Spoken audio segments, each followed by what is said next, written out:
Hola y bienvenidos. Welcome to Mole Mama with Cooking with Love. I'm so excited because we have a very special guest.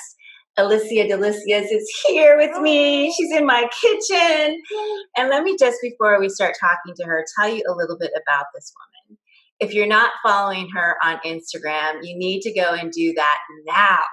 It's Alicia Delicias, and she makes the most gorgeous cookies on the planet. If you look at her cookies, you're going to be like, no, they're not cookies. They are. She's so incredibly creative. She's a cookie artist. She's won Cake Wars. And for me personally, I happen to have the good fortune of meeting you. And this is the third time you've been on my podcast, but the first time in person, which is super cool. And we've become friends, and you've been so incredibly supportive of me. And when I look back at my list of podcast guests, almost all of them are somehow connected to Alicia Delicias. So it's like amazing. You have a great podcast, so that's why I keep sending people your way. But anyway, thank you so much for being such a dear friend, and more importantly, to being such a, what I would call a sister, like in the sisterhood of things. You are like a sister. Because, I think that as women, entrepreneurs, sometimes you're like, oh, I'm going to compete with that person, or what is that person going to take from me? And I never get that from you, even though you're so much bigger than me. But you have been such an inspiration. You taught me so much about this thing called Instagram. So it's like social media. But anyway, thank you so much. And I'm thrilled that you're here with me in my kitchen. And I think that just for our new listeners, if they haven't heard from you, I think we should start by showing them some of the cookies you brought to my house today. Oh, my goodness. I brought some of my new Easter designs that I'm doing. I have a little bunny rabbit with a concha in her hair. Concha kind of seems to be the theme a little bit this year. But it's like an egg with otome designs on it. Wait, we have to go back to that one, because you have to hold it up really close so they can see that, because it looks like it's embroidered on a cookie. It looks like she's embroidered a cookie. Yeah, it's just like a squiggle back and forth of the icing, so that makes it look like that. One that I've been working on is a little bit of an alebrije again this year, but with conchas on it too, so a little something. Stunning. Then we have eggs. Just really pretty watercolored eggs, but which are fun. And people are going to be able to order these, right? Yes, I'm going to put them on my my site next week, so for pre-orders, and get them out for Easter, just in time for Easter and your parties.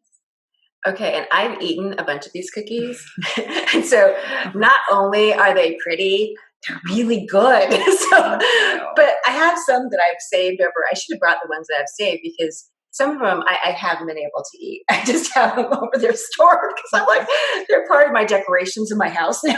I know. They're so beautiful. A lot of people do that, and it makes me excited and flattered, but also sad, because they're good, and I really want people to eat them. But it does makes me feel good that you would even think that it's a piece of art. So it is a piece of art. It's displayed with my book, and with it is. Thank you.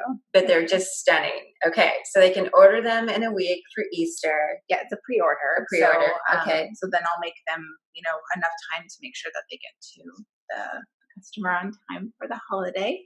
They'll be all fresh and wrapped and sealed. But yeah, so pre-order for next week. Okay, so you have to tell our listeners a little bit about your story and how did you become a cookie artist? Gosh, this is years in the making that I've become an artist with food wise. I mean, I've been making cookies, cakes, candies since I was a little kid. It's been something that me and my mom have done together, and it just kept developing. My mom's an artist, so I had to really learn on her speed, because she was already experienced. So I really had to kind of learn quickly. And she taught me really mainly with cakes, is really was. And during the Christmas time, it was cookies and candies and Rocky Road and all sorts of anything we can make, really. And I've had your mom's food too. She's really amazing. She's, really good. She's an amazing baker and cook. And pretty much anything I've learned is from her. So, originally when I first moved out here to San Diego in 2001, it was very it was mostly about cakes that I was doing. And so I was trying to do the whole cake thing for the longest time. And it was doing great. I did lots of competitions and had a lot of customers, and it was going fantastic. But I felt like I had to take a step back after getting married, having kids. And my daughter had special needs. So I kind of took a little bit of a hiatus from cakes, which led me to actually making cookies, because it was a smaller thing to do, and it was easier because I could put them away and then bring them back out and finish them. And it gave me more time with her and her therapy. So cookies just kind of, all the art that I've ever done on paper and canvas, I kind of just transferred to cookie wise. And it's been nice. It's been nice to kind of showcase the techniques that I've learned as a kid, to adding it to cookies and still edible art. So it's like the best of both worlds. I took my art world and my cake world and my love for baking, and I just kind of combined them. So kind of led me down this rabbit hole. No pun intended. All right. So I know you spent a lot of time on these cookies. Yes, I do. But it's fun. I know. But like one cookie, like if you can hold up your that one. Yes, if you can hold that back. How long did it take you to do that?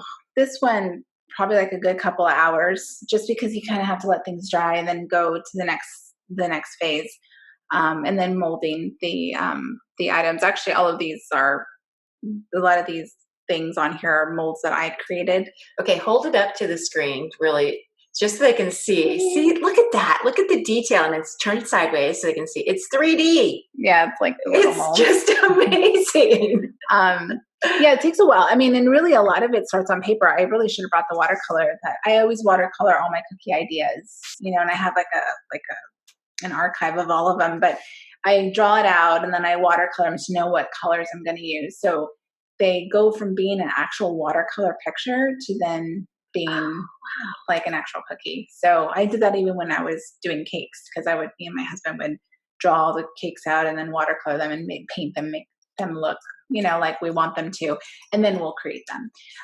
So that's kind of where my mindset came. And I think it really is based from what my mom used to do too when I was younger. So it's just this thing. So really all of these were watercolored before I made them, and now they're here. So I got to do that whole, what they were before, and then, after, you do, because you do people. You do, because that is art. It's fun. It's truly art. Now, you make your own molds too, correct? Yes, I do. So like I'll mold. I mean, I'll make things out of clay, and I'll bake the clay, and then and they could just be. It doesn't have to be what color. They don't have to be a certain color, and then I'll just put them in like a silicone and mold it, and then that way I can recreate things that are my own. And I do use a lot of molds that I get from some local shops and vendors online. So so I'm not. I'm also supporting a lot of people who, have their own molds and their own mold line too. So I mean, I can't make them all. Some of these flowers actually came from a vendor, a small vendor that, I think it was the tulips that I needed for a wedding. So, but yeah, so I reuse them. And then the conchas are ones that I made out of clay. I was going to ask you about the conchas, because I know you have a concha love. So I do. I grew up eating them, and they're my favorite. And I think really is where where people know me from is when I decided to make a set of pan dulce cookies for myself for my birthday. And I told my husband, I don't even know how to make conchas for real, or any of these, pan dulce style breads. And I go, I need to make them into cookies, like in a cookie form. And he thought it was the most ridiculous thing, but he was like, all right, try it. And I did. And it was so much fun, because like everything was hand cut. Everything was like really, I had to really think about it. And then it just really sent me on this journey to dig more into my culture. And because I have such pride with my culture, I'm Mexican and Native American, and I have such pride for it. And I just thought, I should just create more and more of it. It makes me feel alive. It makes me feel proud and just excited to showcase my heritage. And I just put it in cookie form, and people really like it. So it just kind of took off from there. Right, because when you did your concha cookies and you posted them on Instagram, that blew up, right? It blew up crazy. And like, tell everybody how much, because it was a big deal. Yeah, I mean, I didn't really have that many followers at the time, but when I did post it, it was the first time I ever reached 100 likes. And it was like, oh my gosh, I broke my Instagram. I reached 100 likes and it felt amazing. It's like, people like this, and then I started seeing that people were sharing it on their own feeds. And it was like, it was a thing. And then I saw some other cookie artists starting to make them. And it was like, oh my gosh, they're making them too. Like, and it just felt exciting to see people use my design and my techniques and stuff and figure out what I did. And I don't know, it just makes me feel, and the more I do it, the more things I bring out from my culture, I see more people wanting to create them. And that makes me excited because it makes me feel validated that, oh, this was a good idea. And I don't know if you're finding this, but one of the things that I'm finding that I'm super excited about is that a lot of my followers that reach out to me are either married to a Latino or maybe they're second or third generation born here and their grandma has been gone for a long time and she's the one that used to make the tacos. So I feel like I'm actually connecting to people that are trying to get more engaged to our culture. And I don't know if that's something that's... Yeah, I think it is. I think people are starting to realize that how enriched our culture is. And it's not even just like a novelty thing. I think a lot of the men and women who are making, and I say men and women because there are a couple of guy cookers out there who have tried my design. A lot of them are actually like inspired by the idea of pulling out ideas from their culture, even if it's like a novelty thing, like a I don't know, something I can't even think of it. Like a molcajete, yeah. I mean, something that's like that they would never thought to cookie, or like a tapestry or something that is related to their culture. And I've been seeing that more and more with just other cultures, like more Jewish style cookies or more like Japanese style cookies. And I think it's amazing. And I think it's like if we look inwards into our cultures and where we come from, there's so much art. There's so much amazing art and so much amazing things to be inspired by. And I love that some of my followers are actually getting in tap to that, because I think we can't forget it, because then it's just going to be gone. And it's like, well, I think that's what we need to showcase to our friends and family. Like, look, this is what my tradition is, and it's beautiful. It's really nice. Okay, so I'm just going to give our listeners some of my favorite cookies of Alicia, so you don't even know what they are, probably. I don't. So I love, love, love your Virgen de Guadalupe. Love that. That's actually one of my popular ones. Yeah, I love that. And I also love your cookies from the movie Coco. Oh my gosh. I remember seeing those and being like, really? Cookies? What? Oh, they're beautiful. I do love anytime I'm asked to make those, I get really excited. So especially when Disney Pixar asked me to make them, it was like, yeah, Disney Pixar. They wanted me to make those. So, it was really nice to do that for them for a few events. So fantastic. And I have another one that I love too. I love your Loteria series. So that's, if you don't know, that is Mexican or Latin bingo, and just Spanish bingo. And I love, because we used to play Loteria when I was a child. So every time I see those, I just have all these memories that come up from Loteria. Well, actually, I have a really cool story about that. I didn't play Loteria when I was a kid. My family and I don't know why, we just never played. I don't know if it was just because my parents never played when they were kids, but I never played as a kid. But when I met my husband, who is from Mexico, his parents are from Mexico City and Nayarit, and when I met them, there was such a language barrier between us, and I just felt bad that I didn't speak Spanish. I'm very American. And but one thing that my father-in-law brought to a gathering, it was a Loteria set. And I was like, what is this? I think I've seen it before. I just don't know what it is. Like, I've seen it. And I go, didn't you have to have beans or something? Like, I remembered it. So I must have played when I was little, but it wasn't tradition for me. So when my father-in-law brought it out and started teaching me how to say the words, it was just really, it was a nice thing that we all can engage in, and them to teach me a little bit. And, and it was just fun with all his nieces and nephews, and we'd all play. And it was just, that became a tradition between us. And that was it. A couple of years later, I think me and my husband made these little we got these wooden cards, and we painted all of the designs for each of them as a Christmas ornament. And And then I just thought, gosh, I could put these on cookies. And years later, I put them on cookies and made them for them again. And it was just something that I think is a special memory I have with my in-laws. That's very sweet. A nice thing that I honor them when I do make. Every time I make one, I always think of my father-in-law, my mother-in-law. It's a beautiful story. Okay, so I have to say that for our listeners, if you've never played Loteria, it's Mexican or Spanish bingo, and use beans to cover the spots. That's what you're using beans for, dried beans. Dried beans. And we would always have a pot with a penny. So every round, you'd put a penny in, and then, you'd get your pile of pennies at the end if you want. So it's really fun. It is a lot of fun. My kids like it now. And there's so many cool versions out there. Yeah. People making their own. I actually created my own Christmas version. Loteria Navideña, and I have painted a lot of them. I have a full deck of ideas, ones that we have that represent Christmas time for us, in my family.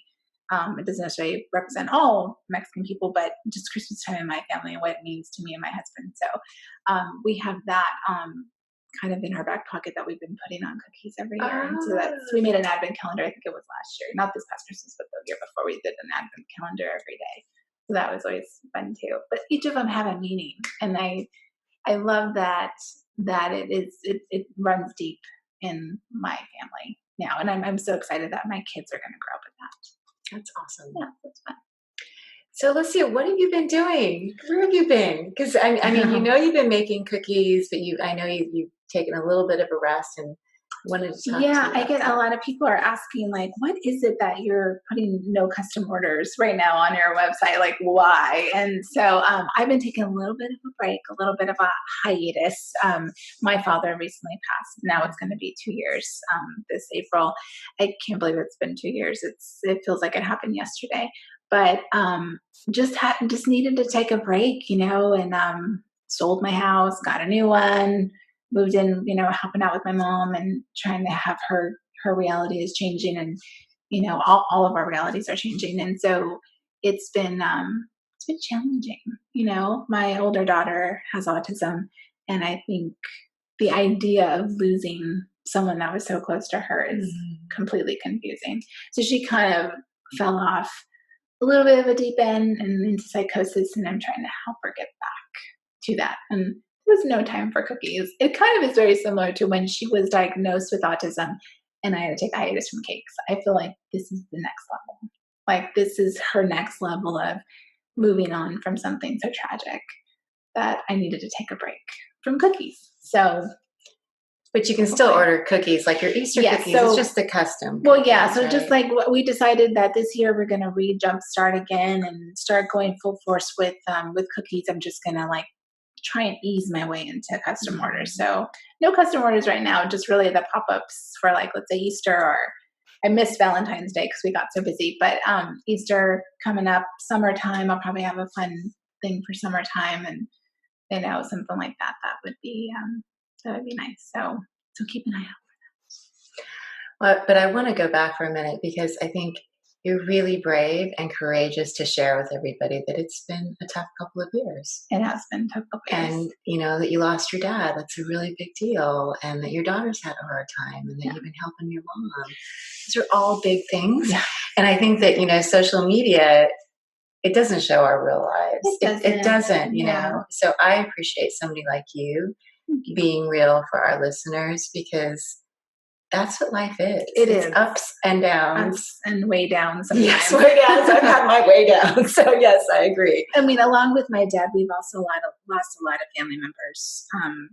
In addition to him, the year that he died, there probably was a good 10 people that died all at the same time. So his siblings, him, some friends of ours, my own godfather, and my god brother. There's so many people that have left us, but I just keep telling my mom they're leaving for a reason, not, to help maybe protect us in another way, so, and then this year we lost a couple more people that we were really struck by. So we're trying really hard not to go back there. It's like, I told my mom, we've already healed so much. There's no reason for us to go all the way back down again. We can start from here and move forward and keep moving forward as every, wound hits us, so we've been trying to kind of hold it together.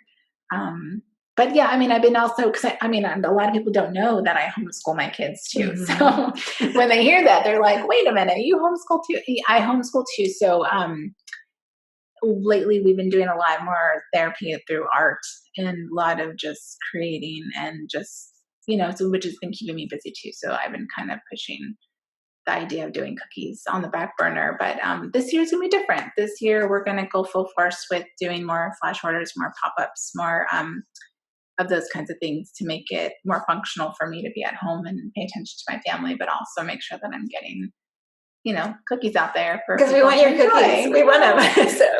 And maybe some more art pieces. We'll see. I know people have been asking for the Virgen de Guadalupe art piece that I recently did. So yeah, I'm thinking that might be a good thing to pull out some more of my watercolors. Yeah, no, you're an amazing artist. And like I said, thank you for being so candid.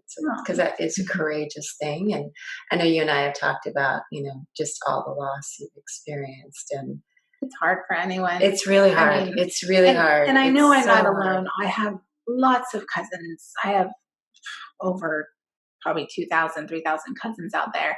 And I know they're all hurting too because their parents are gone or their brothers or sisters are, have been getting ill. And so I know I'm not the only one out there that's hurting, and it's not just me. I even have people on Instagram reach out to me going, oh my gosh, I lost my dad this year too. And it's like, it breaks my heart. But at the same time, it makes you feel a little like, wow, I'm not alone. Like I'm not walking this journey alone. Like there's so many people out there who feel like this.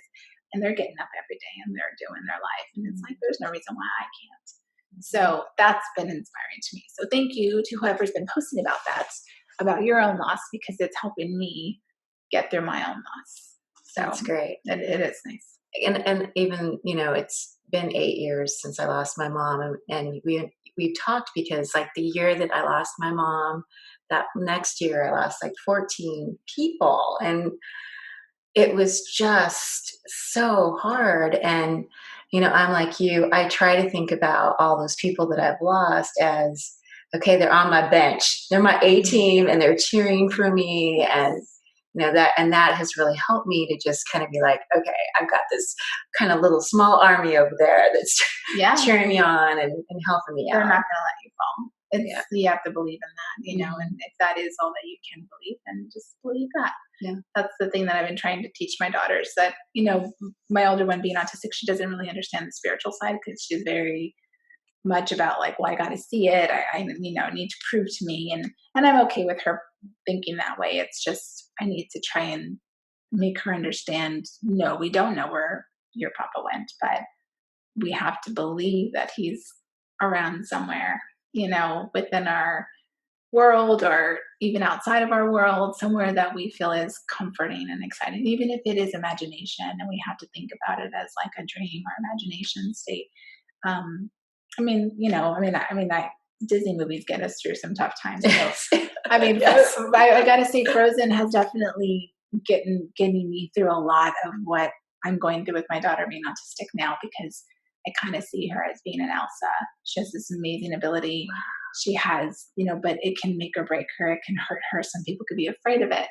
And, she has to find her element. She has to find her stride. And I feel like she's a lot like Elsa in that sense. And her sister Anna, enthusiastic little girl, is very much like my little Olivia. So I feel like the story of Frozen has gotten me through a lot, knowing that my daughter's going to be fine. She's going to be good. She's going to find her stride.